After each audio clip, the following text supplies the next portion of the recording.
Hey, how's it going everyone? This is DCSG81 and today I'm going to do a review for this latest Marvel Legends, the Marvel Scorpions. Okay, I'm so happy to be seeing this kind of packaging again because I think it will be getting lesser and lesser of this plastic window packaging because it will all be replaced by the new Marvel Legends all boxed up. You can't see the figure kind of packaging, so this is enjoy it while it lasts. I think if you guys have all the Sinister 6 figures in the boxing, it will looks very good all together, and wow, that's pretty awesome. But unfortunately I always take my figure out, so I don't keep it at this condition to showcase it to you guys. Now let's take a look at the packaging. It's a very similar one as with the rest. So we have Marvel Scorpion over here looking very classic, and at the back you can basically see everything that it comes with, which is nothing.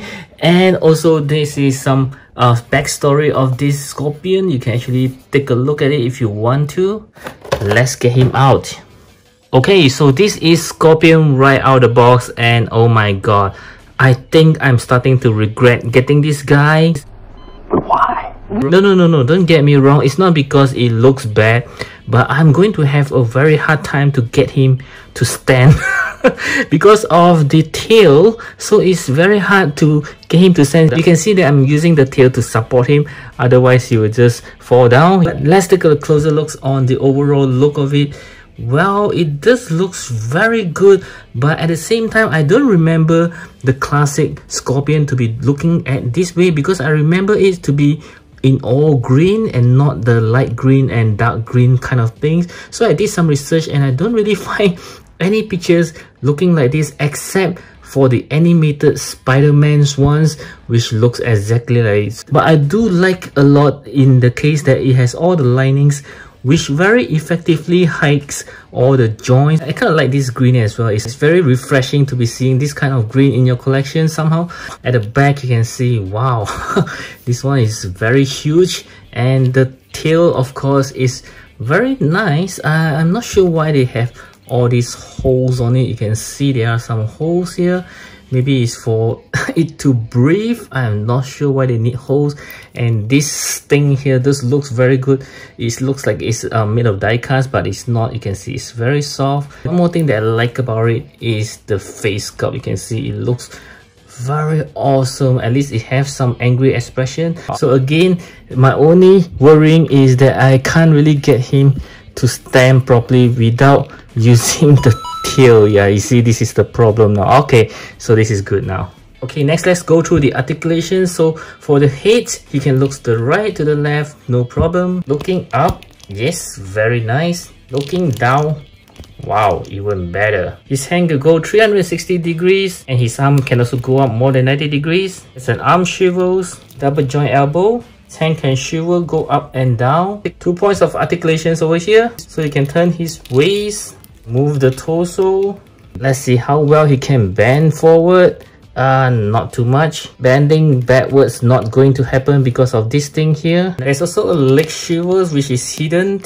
Kicking forward about 90 degrees. Kicking backwards not going to happen. A double joint knee. Yes, you can swivels on the boots area and also on the foot area, so it can go up and down as well. Let's see how well he can do a split. Wow, pretty good. We'll take a look at the articulations of the tail. So let's see how good is this bandy wire.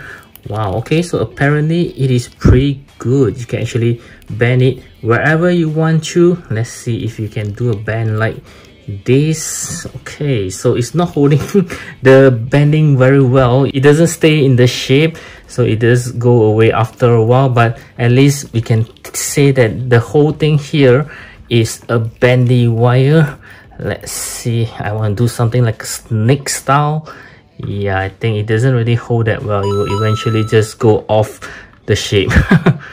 And the next thing, let's take a look at the accessory, which is basically what you're looking at. Okay, so there is no accessory that comes with this guy, not even any interchangeable hands. So I think the biggest accessory for him is this tail here, and that's all. And the worst thing is, I always hate when they do this, they give a different hands shapes. Yeah, I always don't like they give something like this where you can't interchange any hands. They should have given 2 closed fist hand or 2 open palms, and at least let it be consistent. But how do you want to pose something like this? Okay, so next I'm going to talk about the fun factor for this guy. I believe all of you guys can see that the fun factor of a scorpion, of course, is the tail.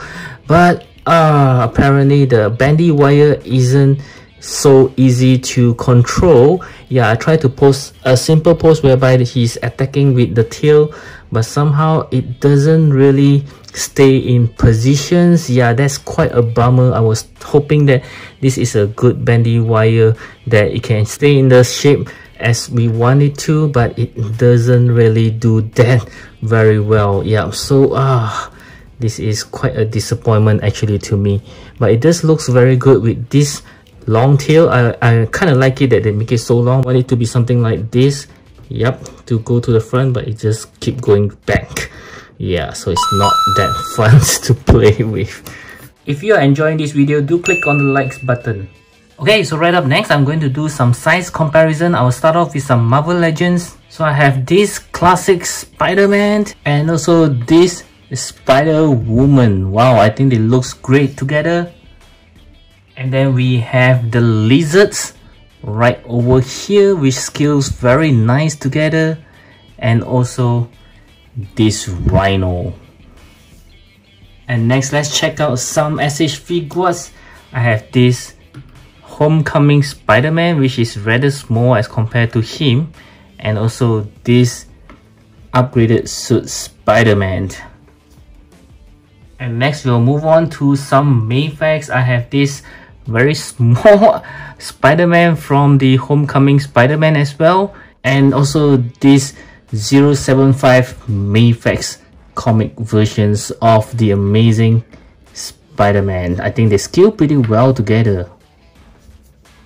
And lastly, of course, I like to compare with this, the Sentinel toy Spider-Man again. Wow, I think they also scale very well with this Marvel Legends Scorpion. Yes, so from the look of it, I kind of like his skill. He kind of scale very well with the rest of the Spider-Man, except for the SH Figuarts one, which is rather small.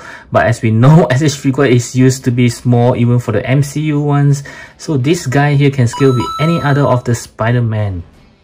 Okay, so my final verdict for this Scorpion based on all the star rating is going to be a 6.5 out of 10. Yes, aesthetically I think it looks beautiful, but the tail is quite a disappointment because it doesn't really hold the poses very well. Maybe I'm doing it wrong, I'm not so sure. You can tell me down in the comment sections below. And this guy doesn't come with any accessory, and the worst thing of all is it comes with a different set of hand, as you can see. Unless you guys are just collecting the Sinister 6, the classic version, just like myself, which is why I have to get him. Otherwise, don't buy this Scorpion, guys. So yes, I do hope that you find my review enjoyable, and most importantly, it helps you to decide if you should get this Scorpion. And I'll catch you again in my next video. I hope you will check out these other videos right over here.